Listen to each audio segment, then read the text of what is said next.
অসম্ভব। তুমি যে স্বপ্ন দেখতেছ ওই স্বপ্ন কোনোদিনও পূরণ হইব না মামা। ওইরকম নেশাখোর মাইয়া গো করে বেড়ায়, ওরকম খারাপ পোলারে আমি বিয়ে করবো না করবো না করবো না, এটা আমার শেষ কথা। দেখ এ ভাই, কিন্তু সারা দিনের মধ্যে আমার নারের মধ্যে এক ফোঁটা মদ পড়ে নাই। আমার সঙ্গে তুই চাফাচাফি করবি তে আগের মতো কিন্তু ওই যাবো গা, বুঝিস? কিন্তু যা যা এখান থেকে তাড়াতাড়ি রান্না কর, যা। রান্না করবো ঠিকই, কিন্তু ওই রাজীবের জন্য না। পাইলে তো রাজি করাইতে পারলাম না, আর যদি রাজি না করাই তাহলে তো রাজীব আমারে 100 টাকা মতো খাও। ও চাচা, তোমার এই খুঁজতাছি। কে কে মানে? ভাই পাঠাইছে, খবর বার্তা কি রাজি করাইছ?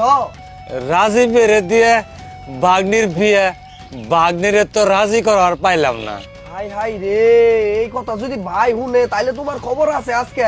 আচ্ছা, তুমি যে 60,000 টাকা নিছিলা, তোমার কি মনে আছে? ভাই যে খারাপের খারাপ, তোমার মুখের ভিতরে দিয়ে হাত দিয়ে নারী বুড়ি থেকে টাকা বাই করে নিয়ে যাবো। ভাইয়ের টাকা হজম করে এত সহজ না। আল্লাহ বাইসতে, তুমি এটা কি কইতেছ? হ্যাঁ, সবটাই তো মদ খায় ওরে ফলাইছি, এখন রাজীবের কিভাবে বইরা দিব? দেখো, এত কথা আমি বুঝি না। তুমি আমার লগে এখন ভাইয়ের কাছে যাবা, ভাইয়ের লগে সরাসরি আলাপ করবা, তাইলেই হবো। চলো আমার লগে। এখনই জান লাগবো? এখন যা লাগবে বলতে আমার লগে যাবা, চলো।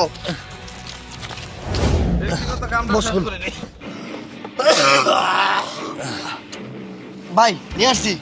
মামা খবর কি? বাগনের খবর তো বেশি ভালো না। ভালো না না? খবর যদি ভালো না হয়ে থাকে, তুই 60,000 টাকার গপ্প কইছিস? হ্যাঁ ভাই, সবটাই কইছি আমি। কি কইছিস? কইছি যে 60,000 টাকা যে তুমি নিছ, ওই 60,000 টাকা যদি না দেও তাহলে ভাই কিন্তু মুখের ভিত্তিতে হাত দিয়ে নারী বুড়ি থেকে টাকা বাই করে নিয়ে যাবো। টাকাটা ফেলাও।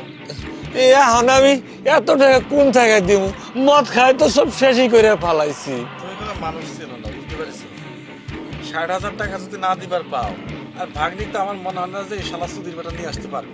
পারবো না মনে হয় ভাই। সোজা আঙ্গুলে যদি ঘি না উঠে, আঙ্গুল খান কিন্তু আস্তে করে বাঁকা করার লাগে। প্ল্যান আমি দিচ্ছি, খালি সাহায্য করতে হবে। পারবে? হ, পারমু। প্ল্যানটা শোনো। আমার শুভ তোমাকে একটু ঘুমের ওষুধ নিয়ে যায়। তুমি চলে বলে কলে কষ্ট, তোমার ভাগ্নিকে মনে করো যে দুধের মধ্যে পানির মধ্যে তোমার খাবারের মধ্যে মিশিয়ে খাওয়াই দিবে, তো আস্তে করে ঘুমাবে। আমি আমার ছেলেবেলে যাব, তোমার ঘুমন্ত ভাগ্নিকে আস্তে করে নিয়ে অটোতে করে ডিরেক্ট আমার বাংলোতে চলে যাবে। সকালবেলা ঘুম থেকে উঠে যখন দেখবে যে এই অবস্থা, তখন তো না মানে উপায় নাই, সম্মান বাঁচানো চাইলেও সে বিয়ে করতে পারবে না। কিন্তু আমার তো বাগনিও।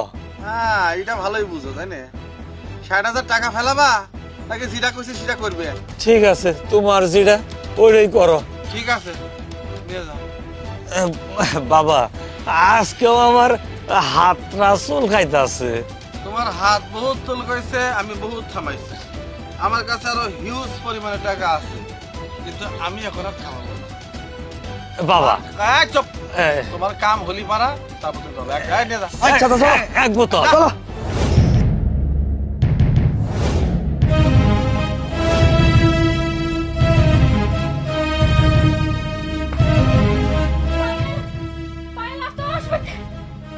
কি হয়েছে? আল্লাহ, তোর মামা।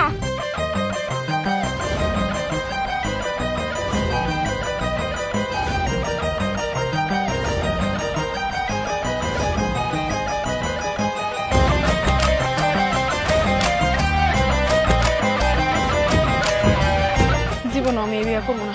তুই খারাপ, আমি আর তুই মেলা দূরে চলে যাবো। একটু খারাপ।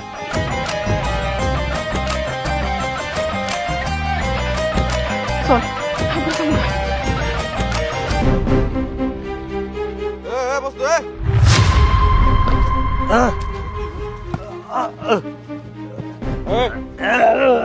তোর ভাগ্নি কো? ভাগ্নি? ভাগ্নির তো বাড়ি। তোর ভাগ্নি বাইট নাই, তোর ভাগ্নি পলাইছে। হ্যাঁ আমার 60,000 টাকা ফেলা এখন। হ্যাঁ, ভাগ্নি পলাইছে। 60,000 টাকা ফেলা। তোমার টাকা দিবু। হ্যাঁ। ভাগ্নি গো, ভাগ্নি গো।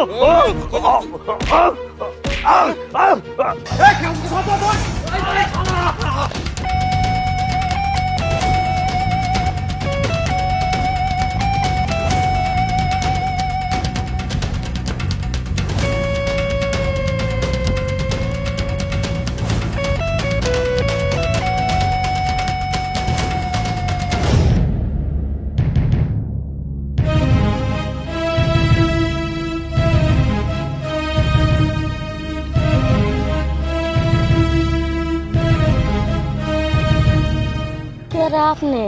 কেরা গো আপনি?